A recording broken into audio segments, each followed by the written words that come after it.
guys, welcome back. My name is Joe Ellis. I'm a commercial wedding and portrait photographer in Dallas, Texas. And today I want to talk about probably my favorite Olympus lens, in the sense that this lens is, I think, Olympus's most signature optic because it is the one that really reaches for the goal of having the smallest, lightest, most capable camera system on the market. So, a mainstay for me over the years as a commercial photographer has been two lenses, and probably 90% of professional photographers own these two lenses. It's a standard level zoom, like a 12 to 40, and a telephoto zoom, like the 40 to 150. Or if you reach all the way back to like the early days for Olympus Digital, it would have been like the 14 to 35 and the 35 to 100. And these lenses have always been like your 90% coverage lenses. They're the ones that, like, you go into any job and you know that you've got the focal lengths you need to make images. And anything beyond that, 90% of the time, is just for specialty reasons. It's like, because it works in your genre. Like if you shoot a lot of landscapes, you're probably going to have an ultra wide lens. If you shoot in the dark a lot, you might have some fast primes. If you shoot senior portraits, for example, you might want lenses that really throw the background out of focus. But your baseline lenses, the ones that, like, you just know that I can go anywhere and make images with these lenses, it would be a standard zoom and a telephoto zoom. And now I think that with the introduction of the Olympus 12 to 100 f4 Pro IS, we have shrunk that kit down to maybe just one lens. And I think that this lens does 90% of what these two zooms do, and it does it in a beautiful, compact package that makes you faster, makes you lighter, and does not decrease quality 1 inch. Now, you guys know that all of the Olympus Pro lenses have almost identical build quality and identical characteristics in terms of image quality. So I'm not going to spend a lot of time on that here. If you want to look at lens tests and all that kind of good stuff, I suggest you look them up. For me, I am not worried about the quality of these lenses. I know that they deliver professional results, and I'm perfectly happy using any one of these lenses on any of my jobs. But here's the thing. When I run out on a portrait session, like an engagement shoot, I typically would carry at least 3 lenses in my bag. I would have the standard zoom, I would have the telephoto zoom, and I would have a fast prime. And that kit is a wonderful kit, and it works well to this day. But now that I have the 12 to 100 f4 Pro IS, which I'm gonna maybe just shorten that in the future here, but once I had this lens, I've really got it down to just 2 lenses.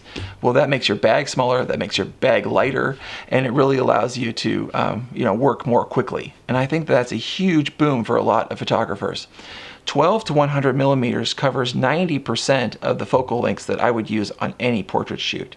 So the only reason that I would move off of this lens is when I want super shallow depth of field, and that's when I would reach for my fast prime. So that's my first advice to you guys. If you were looking to lighten your kit, if one of the goals that you had when you moved to Olympus was to make your kit smaller and lighter and to work more quickly and more easily, the 12 to 100 should definitely be on your short list of lenses to check out. Okay? The second thing is that it really allows you to react quickly to situations and to make a variety of images.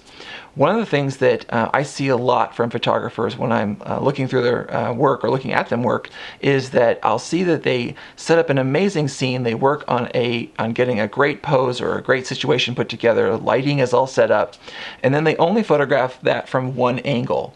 And I think that's often a mistake in the sense that you can take a great image and make 4 or 5 portfolio quality photos from that one setup. And what you need to do is work that scene a bit more.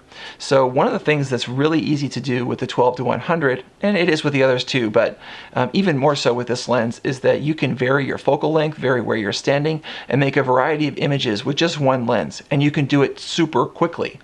One of the things that I fight as a wedding and portrait photographer is that I'm oftentimes don't have a ton of time. Or, like, if you live in Texas, you know that if I'm working this time of year and we're running outside to make photos, nobody wants to be out there for very long. So even if I do have time in the schedule, I can't keep them outside for an hour while I work over a ton of different photos. So having the 12 to 100 just means that I can make changes on the fly as quickly as I can think of them. And that's a really huge bonus for me. So that's one of the reasons why this lens is probably going to be on one of my camera bodies a lot of the time. Okay, the next reason why the 12 to 100 might be on your list of lenses to get is because it has image stabilization. Now, I know that everyone loves the fact that we have image stabilization built into our camera bodies, and it is incredible. Probably the best on the market. But if you add a lens with image stabilization to that equation, you are getting next level image stabilization. I'm going to throw a photo up here on screen for a second that was taken with this is a 3-second handheld exposure. And I haven't even found the limit of what's possible. And I've heard stories of people online taking this all the way out to like 5 or 6 or 8-second exposures. And I think that's awesome. That's an advantage that our Olympus cameras have that gives us a competitive edge. So if you shoot and you love slow shutter speeds and don't want to carry a tripod, this lens should definitely be something that you check out. The other reason to have this second level, this new level of image stabilization, is if you shoot video. If you are into working handheld shots or working without a gimbal and you want to take advantage of the image stabilization system that Olympus has for making video, having both of these lenses or this lens and camera combination takes that up to another level. It just becomes even steadier, even smoother, and I just believe that it's probably one of the best combinations that you could possibly try for handheld video. Okay, so every once in a while online you hear about, everyone starts these conversations about desert island lenses, and of course that's never going to happen.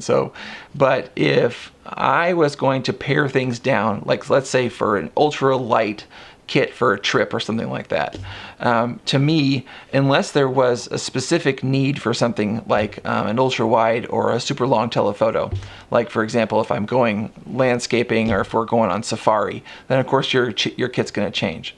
But let's say you're just running off to London for the weekend or something like that, and you really wanted to make a variety of photos, general travel stuff of your family or whatnot. The 12 to 100 would be the number one position for me in terms of lenses I would run out the door with. If I could grab one other lens, it would be one of the triplets, one of the fast primes. And I really think that those two lenses in combination would be enough to do any kind of travel work, generalized travel work. So, and the game becomes when you're packing at this point and you have this kind of gear, is that this becomes kind of your de facto standard lens, and then you pick other lenses to fit whatever it is you're about to photograph. You know you can make great images with this, you know you've got a ton of focal lengths covered with this, everything else is gravy, and you're just like, well, I'm going to bring two fast primes because I'm going to be shooting this, or I'm going to bring my 300 because I know that I'm going to need that super telephoto, and it just becomes much easier to pack and understand that you have things covered. So the 12 to 100 guys, I know it's a big investment, but just remember that this covers like 2 or 3 other lenses in its focal range, and the image stabilizer is absolutely next level. The sharpness, build quality, all that kind of good stuff is right there with all of your other Olympus Pro lenses, and it just doesn't get much better than this. And the reason I consider it Olympus's probably most signature optic is just that it kind of brings all of the things that we love about Olympus into one small kit. It's small, it's light, it's fast, it's high image quality, it's the best image quality we can get. And it just allows us to get the job done that much faster and that much easier. So that's it for me today, guys. That's an easy one. It's a brief one. If you have any questions about the 12 to 100, you want to talk about it online, hit me up in the comments, and I'll see you guys in the next one.